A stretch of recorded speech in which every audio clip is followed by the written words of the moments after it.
Ерніңіздің пішіні қандай, және сол арқылы сіздің мінезіңізді анықтауға болатынын білесіз бе? Аристотель өз заманында адамның ішкі мені мен ерні тығыз байланысты екенін айтқан. Одан бері де ғалымдар еріннің адам баласына әсері барын айтады. Мысалға, ерні кішкентай адамдардың мінезі тұйықтау келеді, бірақ тез тіл табысады. Кез келген жағдайдан шығар жол таба біледі.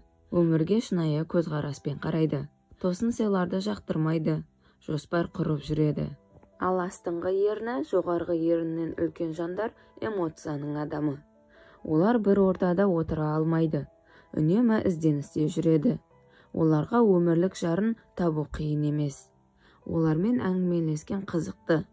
Жіңішке ерінді жандарда көшбасшылық қабілеттер бар. Өз нәтижесін көрсетуге талпынып жүреді. Ренішті тез арада ұмыта салмайды. Олар өтірік айтқанда жек көреді. Ал үстіңгі ерні астыңғысынан үлкен болса, бұндай адамдар өмірге позитивті көзқараспен қарайды. Тәуекел еткенді ұнатады. Сәттілікке сенетін адамдар.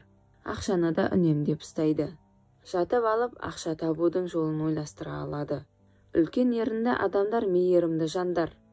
Зерттеуге сәйкес ең қамқор жандар үлкен ерінді жандар болған. Ал жіңішке ерінді жандар сабырлы адамдар. Олар ұрыс, жанжалдан қашып жүреді. Бәрін сабырмен шешкенді жақсы көреді. Қалжыңды түсінеді. Бейтаныс жандармен араласып кетеді. Олар сырыңды айтуға тұрарлық жандар. Өзіңізді қай топқа жатқызасыз?